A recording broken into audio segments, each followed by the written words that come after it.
The council chamber stretched 300 meters in every direction, a massive sphere of polished metal that reflected the lights of 1,000 worlds. Captain Ji-won Kim stood in the center, surrounded by empty space, while alien faces stared down at her from elevated platforms that circled the room like the rings of Saturn. She kept her hands behind her back, her military uniform pressed and clean, but her jaw was tight. Above her, the council arbiter Velnasa clicked her mandibles together. The insectoid creature's compound eyes reflected Ji-won's image 1,000 times over. Captain Kim of Earth, you stand accused of 17 violations of the Galactic Warfare Convention. How do you answer these charges? Ji-won looked up at the creature without flinching. I would like to hear the specific charges first. A rumble went through the assembled aliens. On the left platform, General Krevok rose to his full 3-meter height. His reptilian scales gleamed dark green under the lights, and when he spoke, his voice carried the weight of centuries. The charges are clear and documented.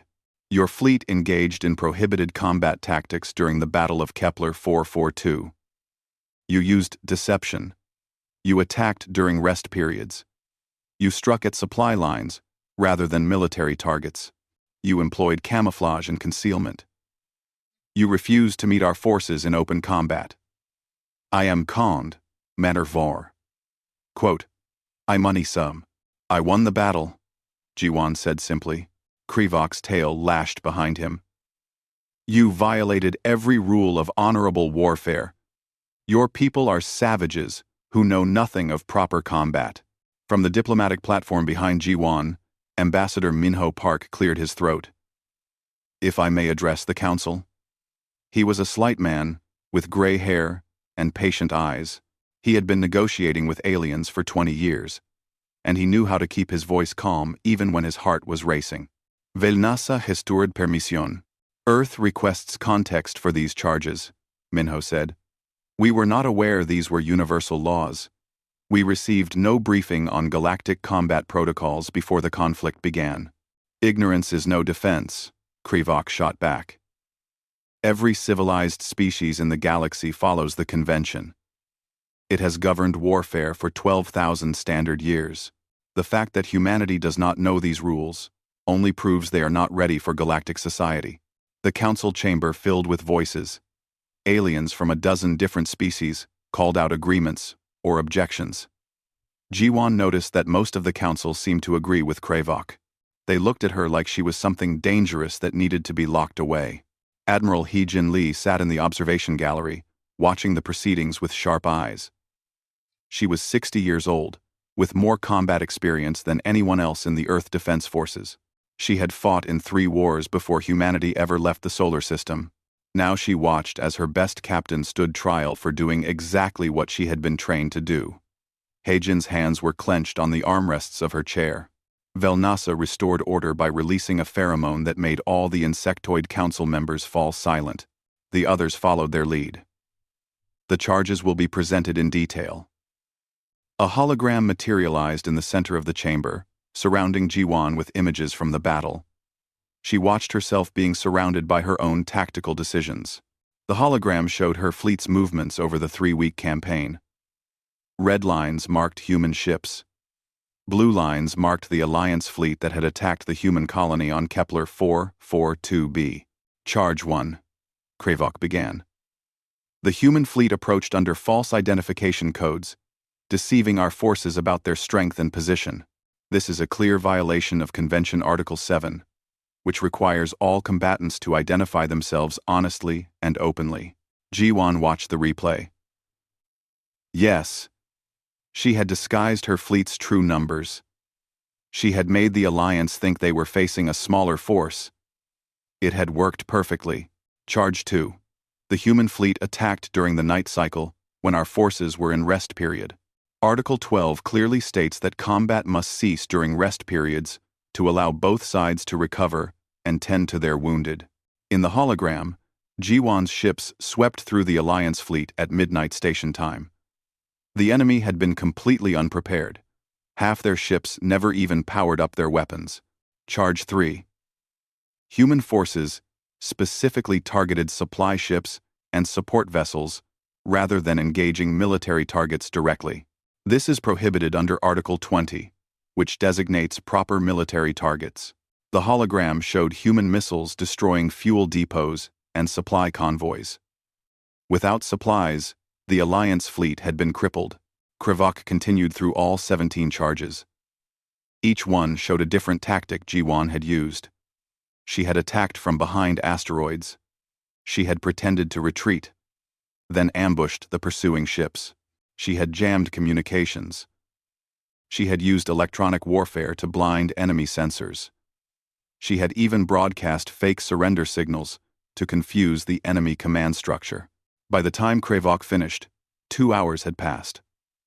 The hologram disappeared, and G1 stood alone again, in the center of the chamber. "These tactics are barbaric," Krivok said. "They show a complete disregard for the honor and dignity that should exist between warriors." The Alliance fleet lost 8,000 personnel because they were not given a fair chance to defend themselves. Captain Kim fought like a coward, striking from shadows and running from direct confrontation. Ji-won felt her face flush. "I fought to protect my people. You fought dishonorably," Krivok snapped. "I fought to win." The chamber erupted again. Velnasa had to release more pheromones to restore order.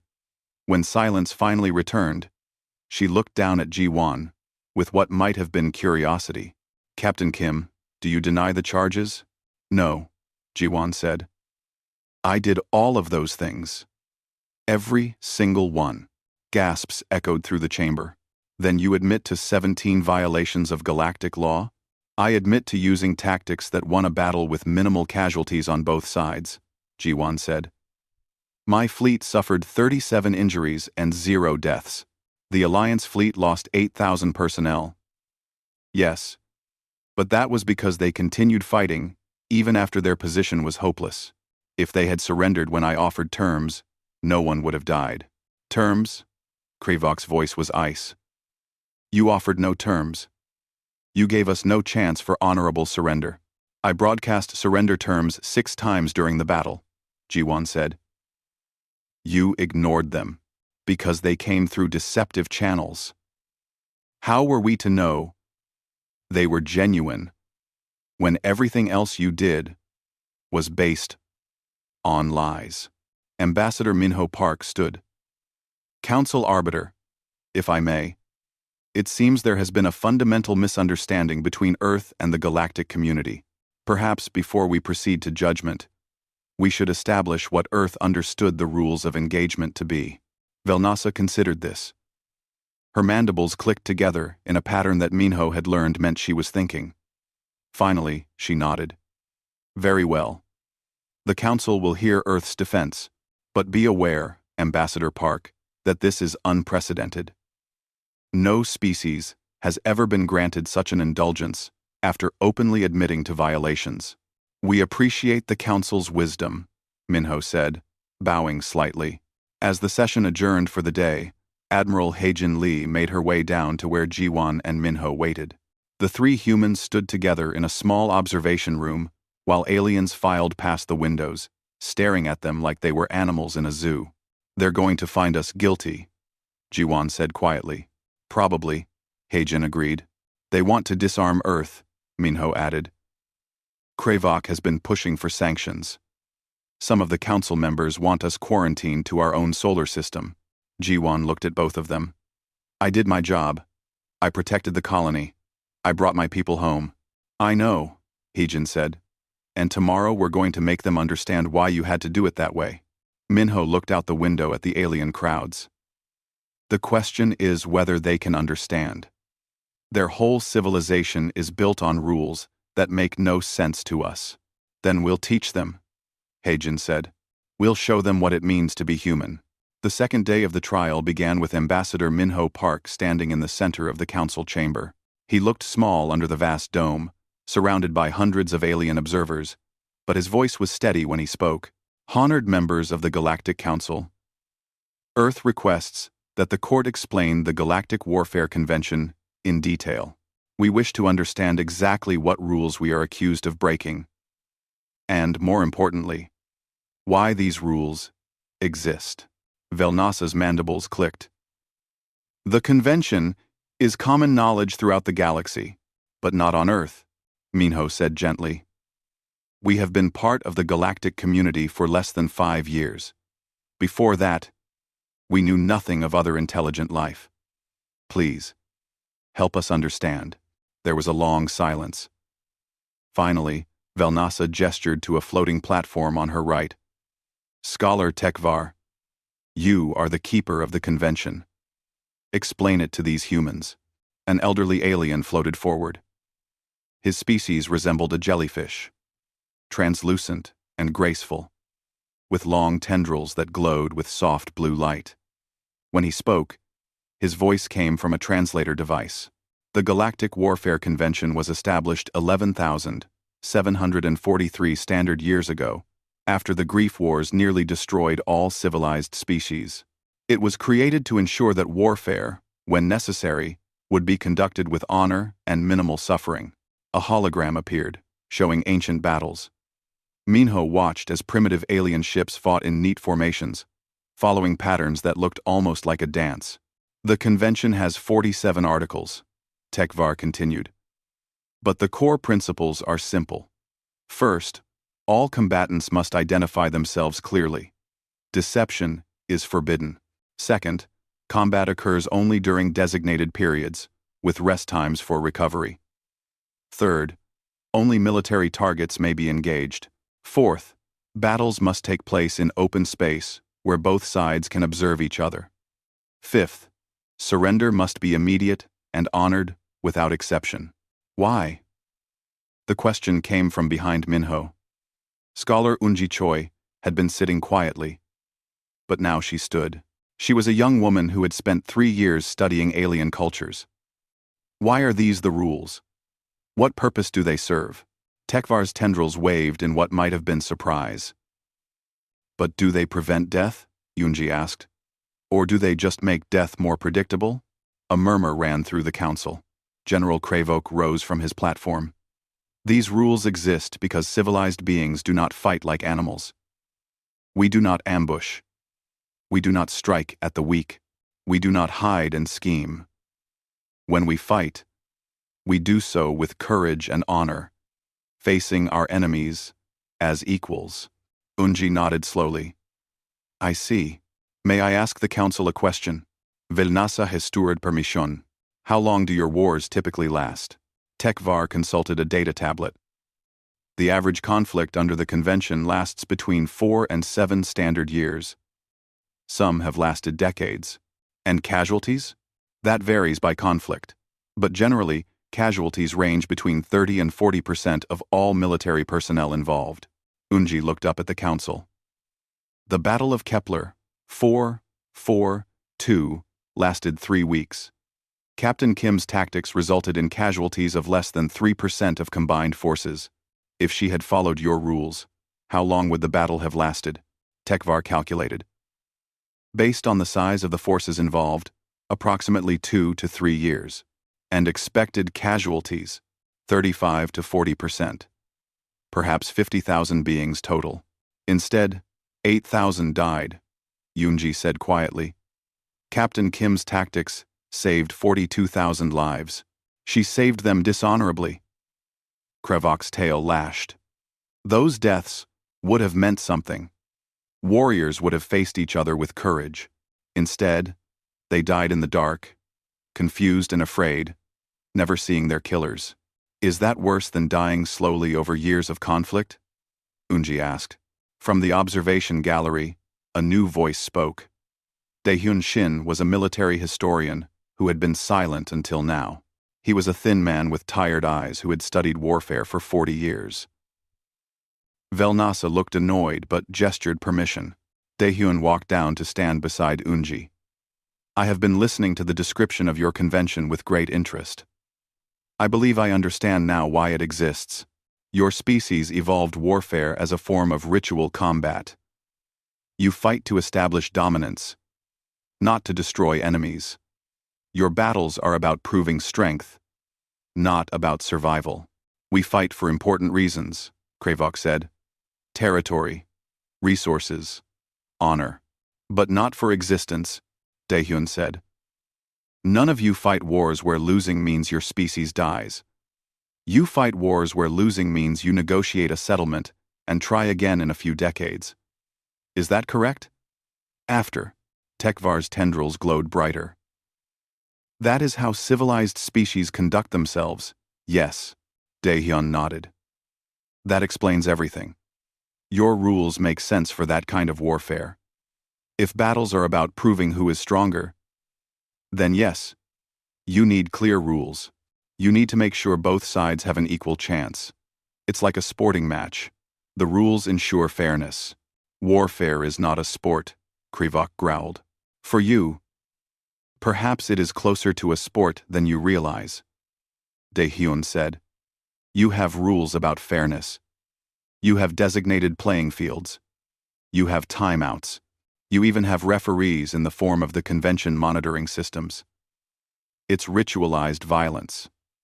1. And 1. The council chamber erupted in angry voices. Aliens shouted denials and accusations. Velnasa had to release pheromones twice before order was restored. You insult us, Krevok said, his voice dangerous. You reduce our noble traditions to games. I mean no insult, Daehyun said. I am trying to explain why humans fight differently. We did not have the luxury of ritualized warfare. We'll show you why tomorrow. But first, I need the council to understand something important. He pulled up his own hologram. It showed a map of the galaxy with thousands of markers indicating different species. This is the galactic community. Hundreds of species, thousands of worlds. You have all been fighting each other for thousands of years using the convention. In all that time, has any species been completely destroyed? Has any war resulted in total annihilation?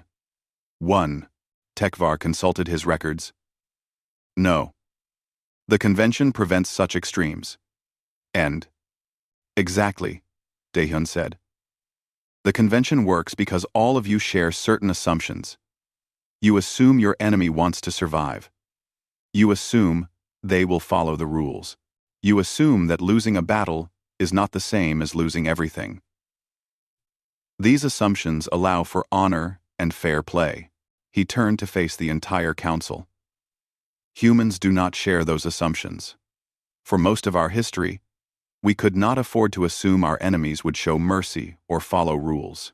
We learned to fight as if every battle was for survival. Because often, it was. Ambassador Minho Park stepped forward. The council asked us to explain our understanding of warfare.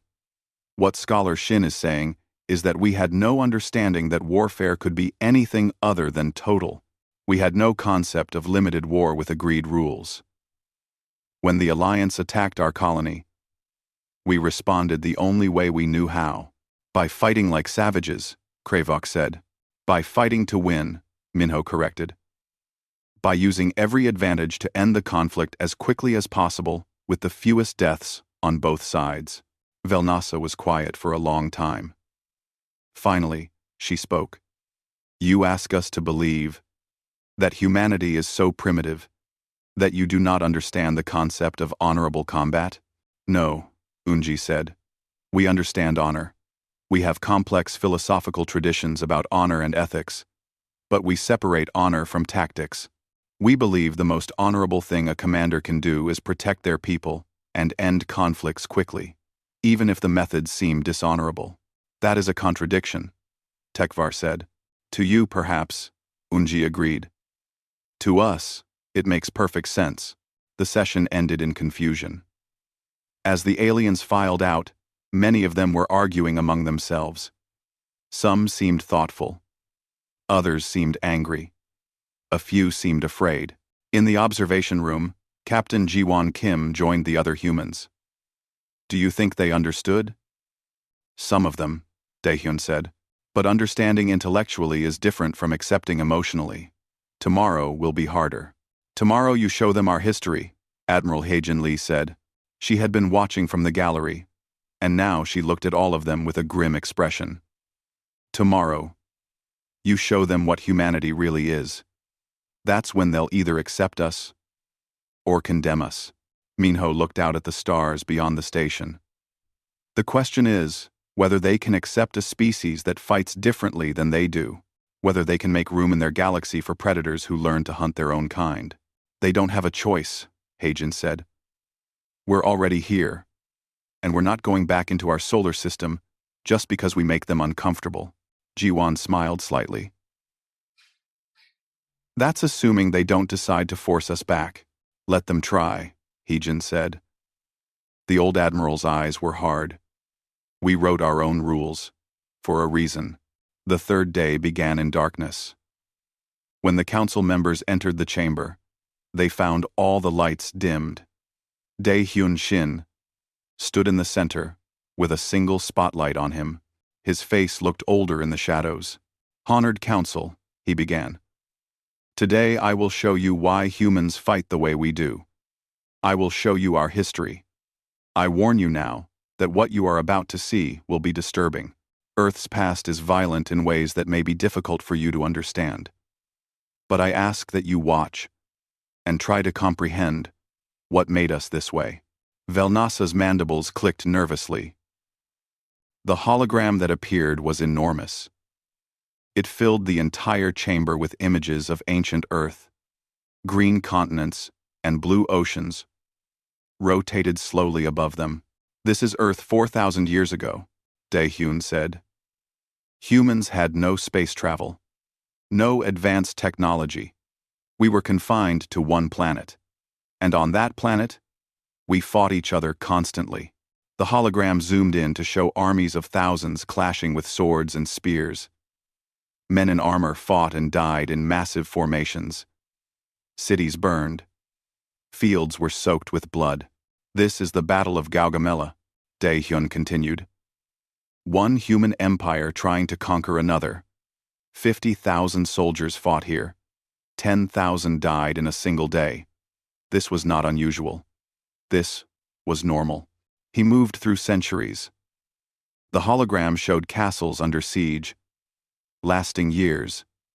It showed naval battles, where ships burned and men drowned by the hundreds. It showed the Mongol invasions, where entire cities were destroyed and populations slaughtered. General Kravok watched with his scaled face twisted in disgust. I do not understand, Tekvar said. These are your own kind. Why did you fight yourselves so brutally? Resources, territory, religion, politics, pride, Daehyun said. We fought for the same reasons you fight, but we fought without your rules. We fought to win completely. The hologram jumped forward to show cannons and muskets. Soldiers in neat lines fired at each other across open fields. For a brief time, humans tried to fight with honor. We created rules. Armies would face each other openly. They would fight during the day and rest at night. Does this sound familiar? No. Several council members nodded. It lasted less than 200 years, Daehyun said. Because humans who followed the rules kept losing to humans who didn't. We learned that honor gets you killed when your enemy has no honor. The hologram showed the American Revolution. Soldiers in red coats marching in formation, being shot by farmers hiding behind trees and rocks. The soldiers in red followed the rules of civilized warfare. They fought in the open. They fought fairly. They lost. The images grew darker. World War I trenches appeared, filled with mud and corpses. Millions of men died fighting over a few kilometers of worthless land. This is what happens when humans fight with primitive weapons and outdated tactics. The war lasted 4 years. 20 million died.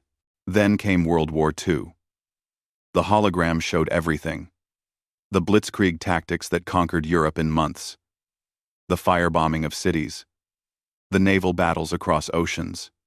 The nuclear weapons that ended the war in blinding light. The council chamber was completely silent except for the sounds coming from the hologram. Explosions. Screams. The roar of engines and guns. 70 million humans died in this war, Daehyun said quietly. Soldiers and civilians. Men. Women. and children. Entire cities were destroyed. We fought in the air, on the ground, under the oceans, and across every continent. We fought until one side surrendered unconditionally. That is what total war looks like. Admiral Hae-jin Lee stood from her seat and walked down to join Dae-hyun. The old admiral looked at the horrified aliens around her. I am going to tell you something that may be hard to believe. Those wars I just showed you? We consider them our mistakes. We learned from them. The hologram changed again. Now it showed smaller conflicts. Guerrilla wars in jungles. Urban warfare in destroyed cities. Special operations in the night. These are our modern wars, Hae-jin said. We learned to be more efficient. We learned that the best war is a short war. We developed tactics designed to end conflicts quickly, with minimal casualties. Precision strikes. Psychological operations. Rapid deployment forces. Every tactic that Captain Kim used at Kepler 442 came from centuries of humans fighting humans and learning what works. She pulled up new images. These showed military academies, strategy books, and training simulations. Every human officer studies military history. We learn from Sun Tzu, a strategist who lived 2,500 years ago. We study Clausewitz, who wrote about war 200 years ago. We analyze every battle we've ever fought, looking for lessons. War is not something we do occasionally. It is something we have been preparing for our entire existence. Captain Ji-won Kim joined them in the center. I grew up reading books about battles. I played strategy games as a child. I went to school and studied military history alongside mathematics and literature. This is normal on Earth. Most humans know at least basic military tactics. We grow up surrounded by stories about war. Sujin Han, a specialist in psychological warfare, was the next to speak. She was a small woman with intense eyes. The Council has accused us of fighting dishonorably, of using deception and tricks. Let me explain something about human warfare. We don't just fight with weapons. We fight with ideas. We fight with information. We fight with fear and confusion. She showed examples. Fake radio messages that confused enemy commanders. Inflatable tanks that made armies seem larger than they were. Propaganda that destroyed enemy morale. We learned that breaking an enemy's will to fight is more effective than killing them. It saves lives on both sides. Is that dishonorable? We believe it is the opposite. We believe that the most moral thing is to end a war as quickly as possible. General Kravok finally spoke. His voice was shaking. You are describing a species of natural predators. You hunt your own kind. You perfect the art of killing. How can you call yourselves civilized? Dae-hyun turned to face him. Because we also learned to stop. Look at Earth now. The hologram changed one last time. It showed modern Earth. Cities filled with billions of people living in peace. Nations cooperating. Space stations being built. Children playing in parks. We had 70 years without a major war before we left our solar system, Dae-hyun said. 70 years of peace. The longest period without major conflict in our recorded history. How did we achieve this? By making war so terrible, so devastating, that no one wanted to fight anymore. We developed weapons that could destroy our entire planet. Weapons so horrible that we agreed never to use them. The threat of total destruction gave us peace. But you kept the weapons, Velnasa observed. And you kept the knowledge. Yes, Hae-jin agreed. Because peace through strength is the only kind of peace we trust. We learned that lesson the hard way. Every time humans became weak, someone attacked them, so we stayed strong. We kept our military sharp. And when your alliance attacked our colony, we responded with overwhelming force. Yoonji Choi spoke from the side. The Council needs to understand that human military culture is not about glorifying violence. It's about preventing violence through deterrence. Captain Kim didn't attack the Alliance fleet because she wanted to fight. She attacked because the colony was threatened, and she used every tactic available to end the threat as quickly as possible. She fought like an animal, Kravox said, but his voice had less certainty now. No, Jiwan said firmly. I fought like a human. I used my training. I used my intelligence. I used the advantage of surprise and superior tactics, and I protected my people. Every person in that colony survived. Not one civilian died. Can you say that about battles fought under your convention? How many civilians die in your wars while soldiers fight honorably in space? There was no answer. Daehyun gestured, and the hologram disappeared. The lights came back up slowly. The council asked why Earth fights differently. Now, you know. We fight this way because our history taught us that honor without victory is meaningless. That rules only work when everyone follows them. That the most important duty of a warrior is not to fight fairly, but to protect those who cannot fight at all. Ambassador Minho Park stepped forward. Earth requests that the Council consider this history when judging our actions.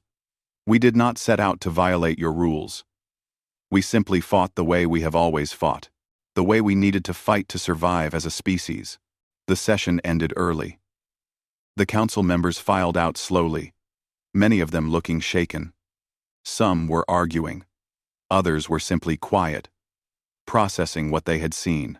In the observation room, the human delegation gathered. No one spoke for a long time. Finally, Unji said, "They're terrified of us." "Good," Heijin replied. "Fear is honest. Better they fear us than underestimate us. But will they accept us?" Minho asked. Jiwan looked at the stars outside.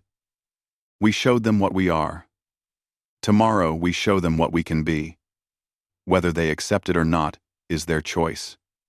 But we're not apologizing for surviving." The fourth day felt different. When the council assembled, there was a tension in the air that had not been there before. The aliens who had watched Earth's bloody history now looked at the humans with something between fear and fascination. Admiral Heijin Lee stood in the center of the chamber, her uniform crisp and her expression calm. "Honored Council, yesterday you saw our past. Today I will explain our present military doctrine.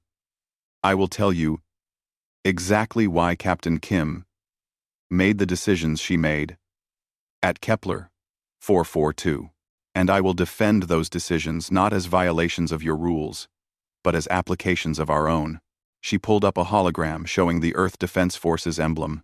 Below it, words appeared in multiple languages. "This is the core principle of human military doctrine. There is no such thing as a fair fight. There is only victory and defeat, survival and death. We do not seek fairness in combat. We seek overwhelming advantage." General Krivok's tail lashed. "You admit to seeking unfair advantage?" "Every time," Heijin said without hesitation.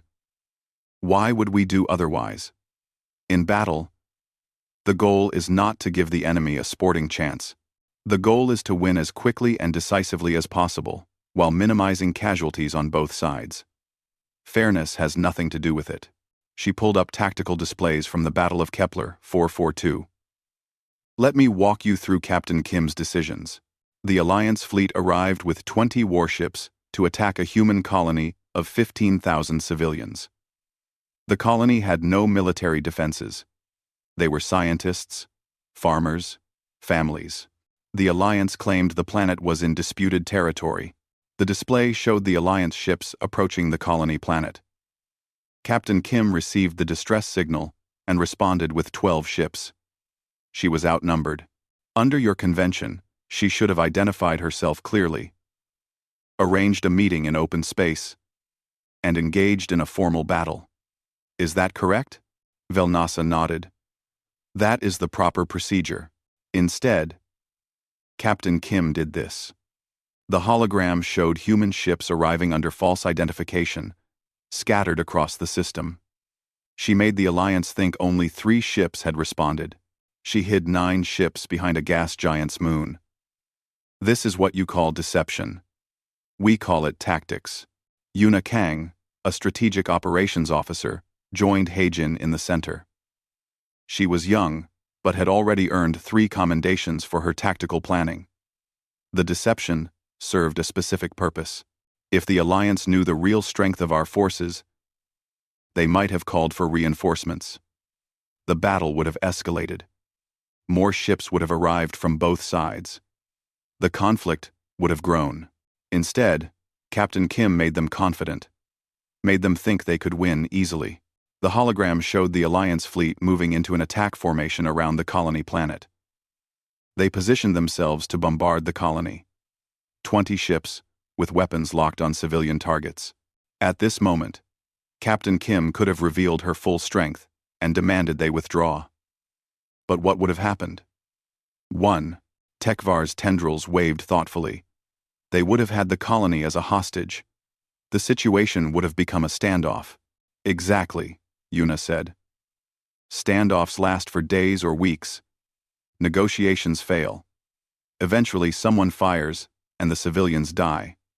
So Captain Kim eliminated that possibility.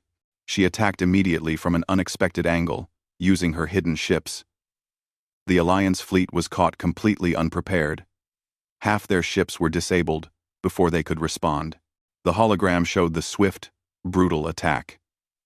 Human missiles and energy weapons struck with precise timing.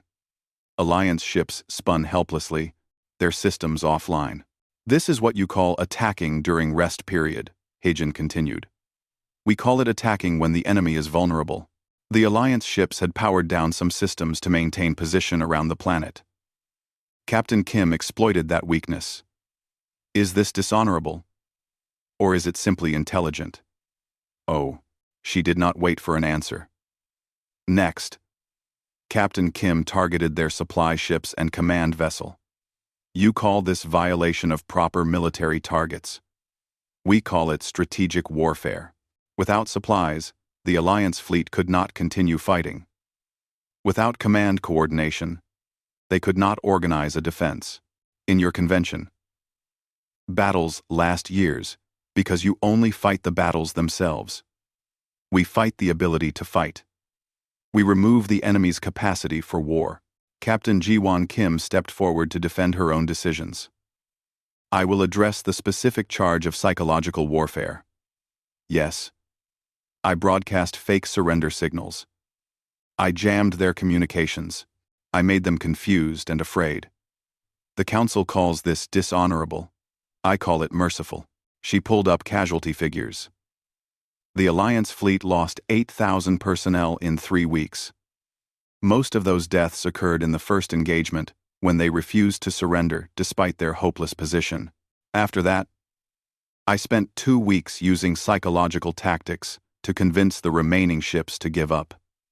I broadcast footage of the destroyed ships. I sent messages describing the futility of continued resistance. I made them afraid to fight. Her voice hardened. Because I would rather break their spirit than break their bodies. I would rather make them too scared to fight than kill them. By the time the Alliance commander finally surrendered, his remaining ships were intact. His crews were alive. They went home to their families. Tell me, Council, which is more honorable, killing brave warriors in fair combat, or convincing them to go home alive? The chamber was silent. Jihun Nam, an ethics officer, spoke next. He was an older man with gray hair and patient eyes. The Council has implied that human military doctrine is immoral. I would like to challenge that assumption. Let me present a different ethical framework. He pulled up philosophical texts from Earth. Human ethics regarding warfare has evolved over thousands of years. We have debated what makes war just, what makes tactics acceptable, what responsibility commanders have to their people and to their enemies. The consensus we reached is this: the most moral war is the shortest war. The most moral tactics are those that end conflict quickly with the least total suffering. The hologram showed statistics. If Captain Kim had followed your convention, the Battle of Kepler 442 would have lasted approximately 2 years based on historical averages. Casualties would have been 35 to 40% of all personnel. approximately 50,000 beings. The colony would have been hostage for years, living under constant threat. After 2 years, a peace would have been negotiated, and everyone would have gone home. He changed the display. Instead, Captain Kim's tactics ended the conflict in 3 weeks. 8,000 died. The colony was never damaged. Both fleets are back home now. The outcome is identical but achieved in a fraction of the time, with a fraction of the suffering. How is this immoral? It is immoral because it violates the agreed rules, General Kravok said. Without rules, warfare becomes chaos. It becomes barbarism. Becomes barbarism. Ji-hoon nodded. I understand your perspective. Rules provide structure and predictability. They make warfare manageable. But consider this. Your rules work because all species agree to them. What happens when someone does not agree? What happens when a species arises that fights differently? And they must be forced to comply, Kravok said, or they must be allowed to follow their own doctrine, Ji-hoon countered. As long as that doctrine is more ethical than yours. The chamber erupted in angry voices. Velnasa released pheromones to restore order. Haejin Lee raised her hand for silence. Let me make something clear. Earth is not asking permission to violate your rules. We are informing you that we have our own rules, our own doctrine, our own military tradition that goes back thousands of years. We did not develop these tactics out of cruelty. We developed them out of necessity. She looked around the chamber at all the alien faces. Every human officer is taught the same principle from their first day of training. Your duty is to protect your people and complete your mission. Everything else is secondary. Honor, glory, fairness. These are luxuries you can afford only after your people are safe. Yuna pulled up new displays showing human military academies. This is where we train our officers. We teach them strategy and tactics. We teach them weapons and logistics. But we also teach them ethics and law. We teach them when to fight and when to negotiate. We teach them to value life, even enemy life.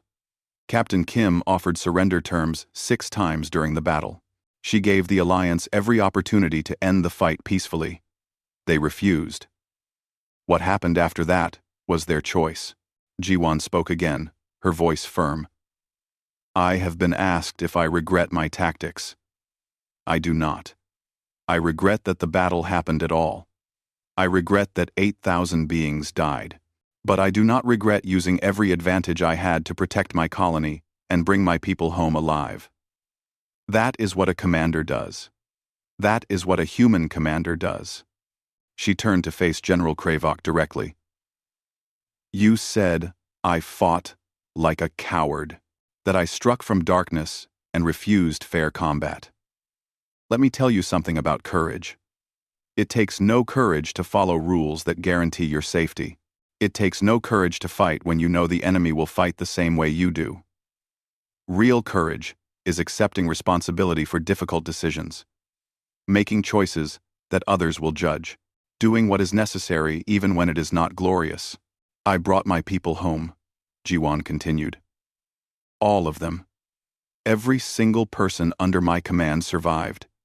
Can your commanders say the same after battles fought with honor?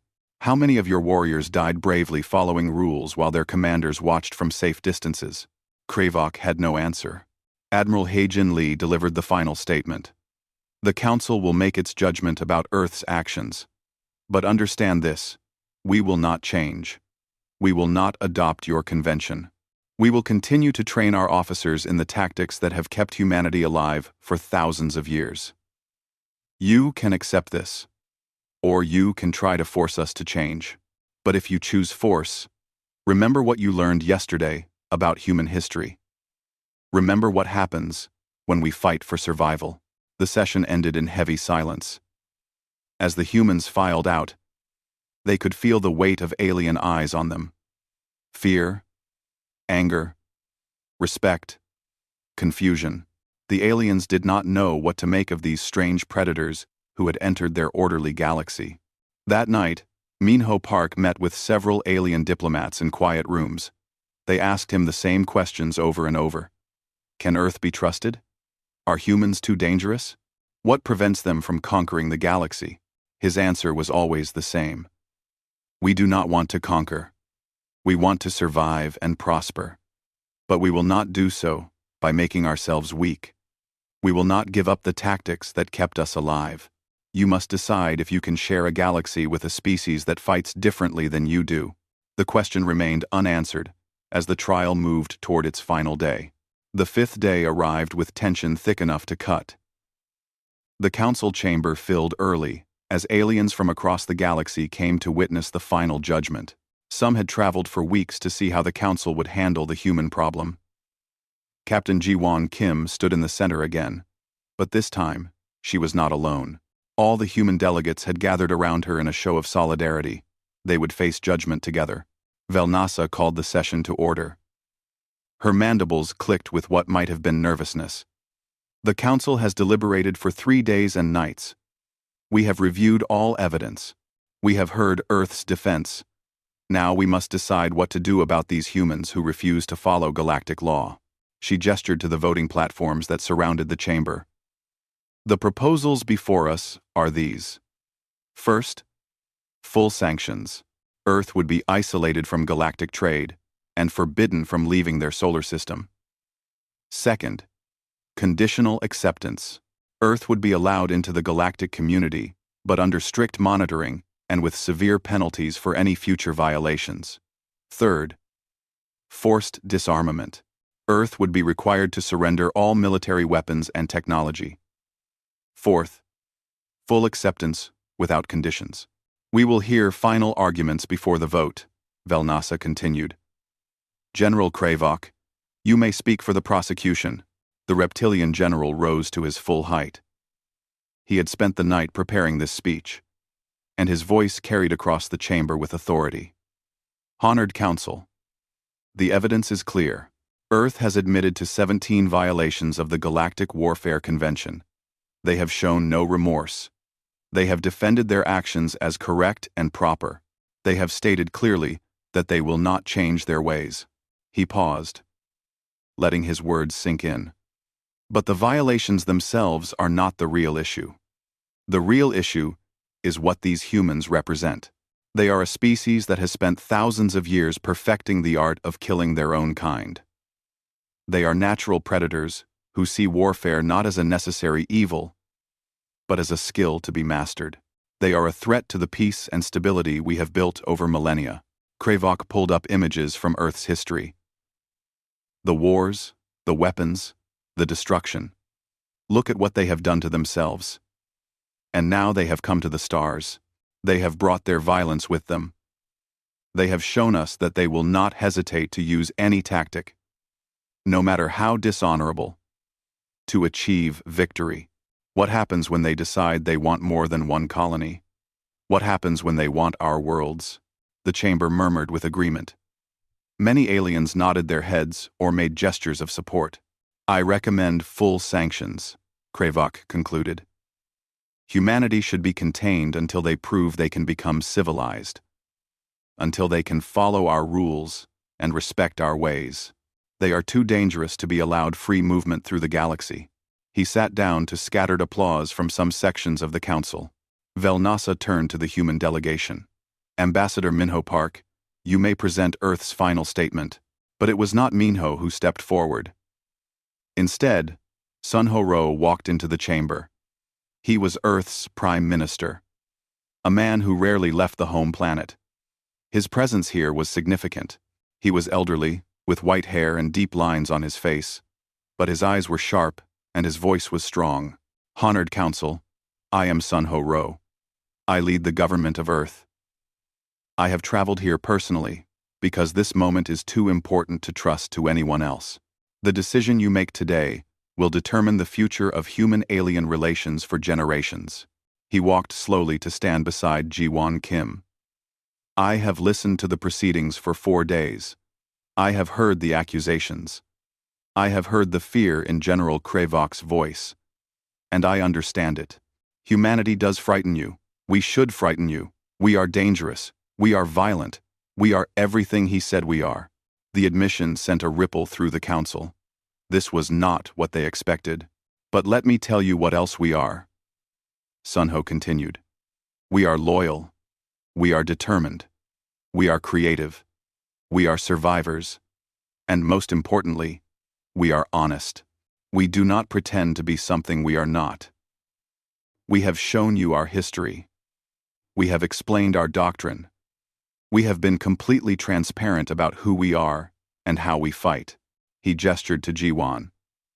Captain Kim has been on trial for 3 days. The council has accused her of fighting dishonorably, of violating rules, of being too brutal and too clever, and she has admitted to everything. She did all of it. Every tactic, every deception, every strike in the darkness. She did it all. Sunho's voice grew stronger. And I want the council to understand something. She is not unusual. She is not an exception. Every human commander is trained to fight exactly as she fought. We have thousands of officers just like her. Tens of thousands. Every one of them would make the same decisions in the same situation. Because that is what we teach them. That is what our doctrine demands. He pulled up a document in holographic form. This is the Earth Defense Forces Manual of Military Operations. It contains everything our commanders need to know. Strategy, tactics, ethics, law. It is based on thousands of years of human warfare. And nowhere in this manual does it say we must fight fairly. Nowhere does it say we must give the enemy a sporting chance. What it does say is this.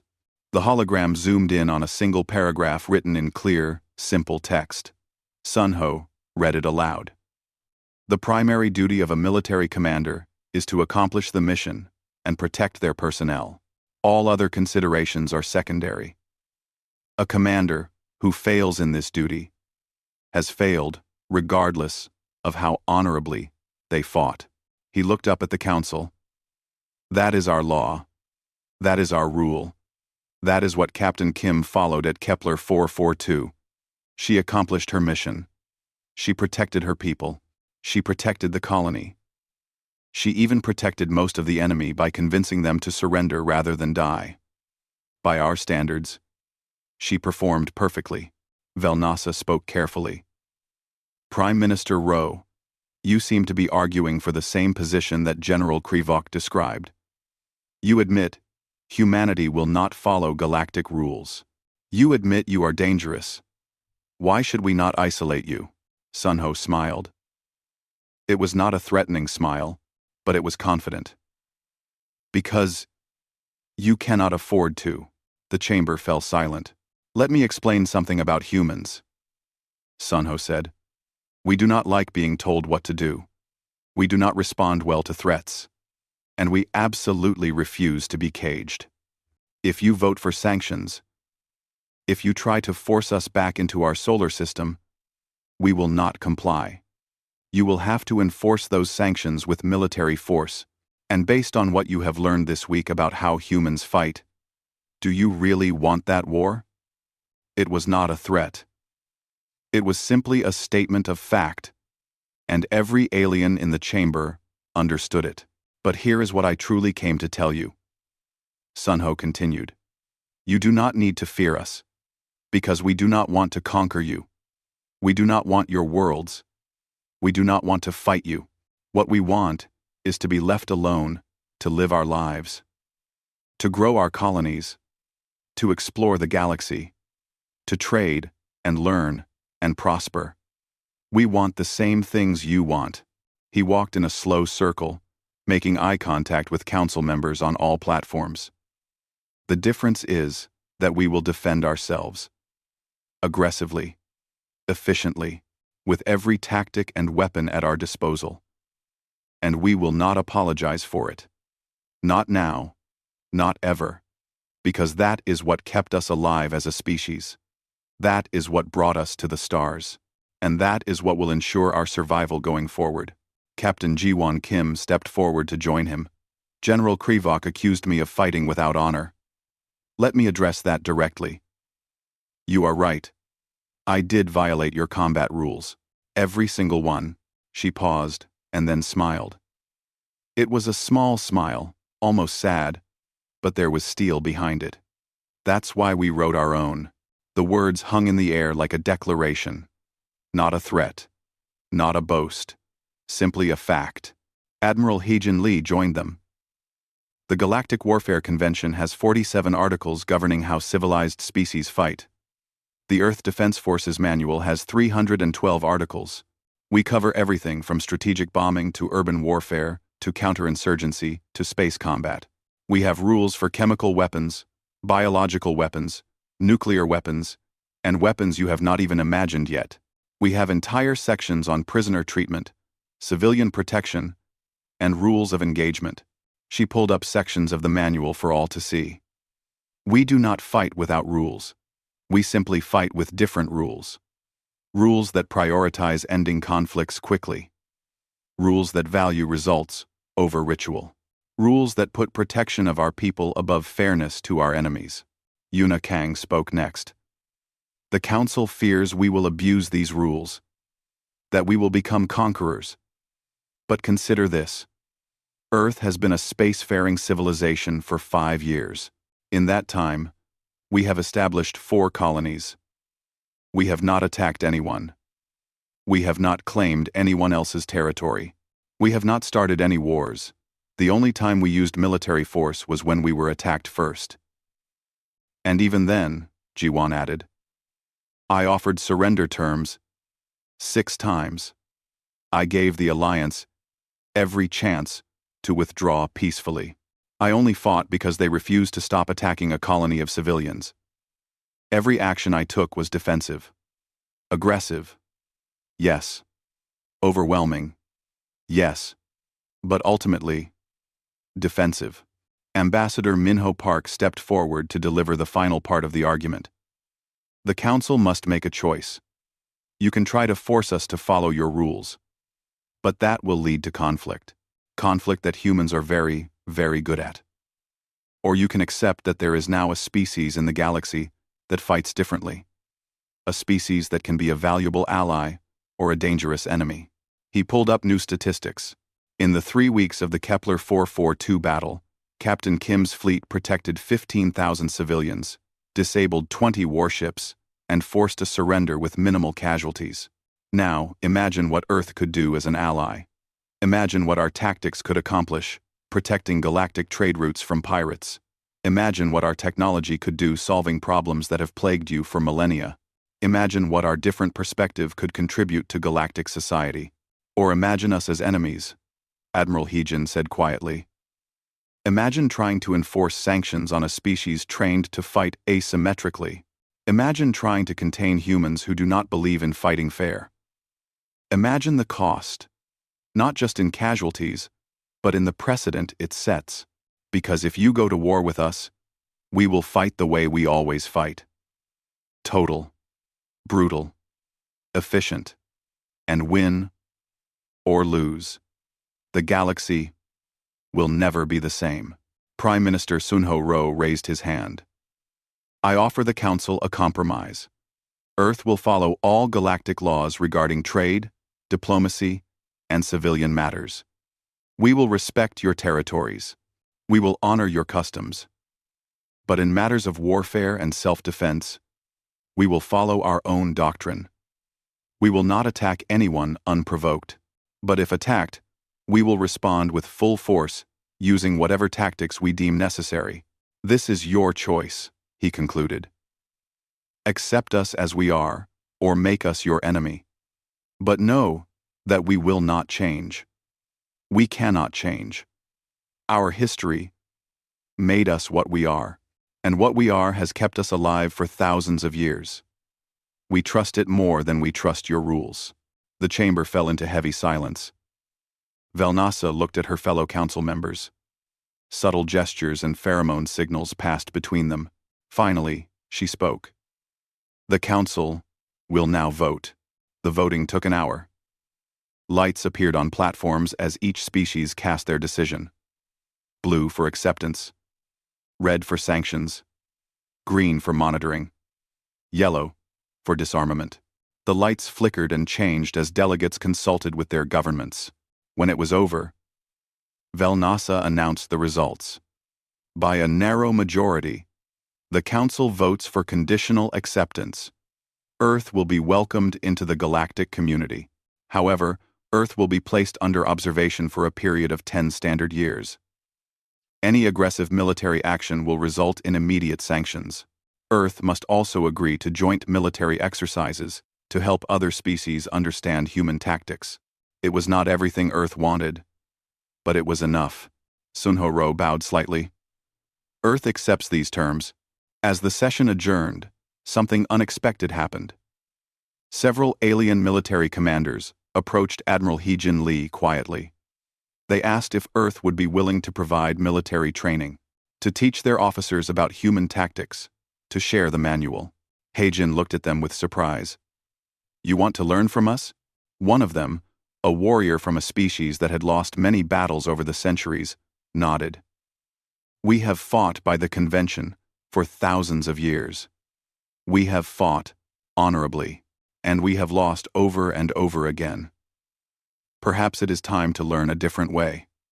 Arling won. Arling won. Heijin smiled. "We can teach you. But understand, human tactics require a different mindset. You will have to accept that honor and victory are not the same thing." "We are willing to learn," the warrior said. In the observation room, the human delegation gathered one last time. They looked out at the galaxy that was now, officially, open to them. "We did it," Jiwan said quietly. "We told them the truth," Minho corrected. "And somehow, they accepted it. Not all of them," Heijin noted. "Some of them will always fear us. Always see us as the barbarians at the gate." "Let them," Sunho said. "Fear can be healthy. It prevents misunderstandings. They know now what we are, what we can do. They will think twice before threatening us." Jiwan looked at the stars and thought about the future. Humanity was no longer alone in the universe. They had found a galaxy full of intelligent species, with their own histories and cultures. It would be complicated. It would be challenging. But humans had survived worse. "We wrote our own rules," she said softly, "and those rules had brought them to the stars.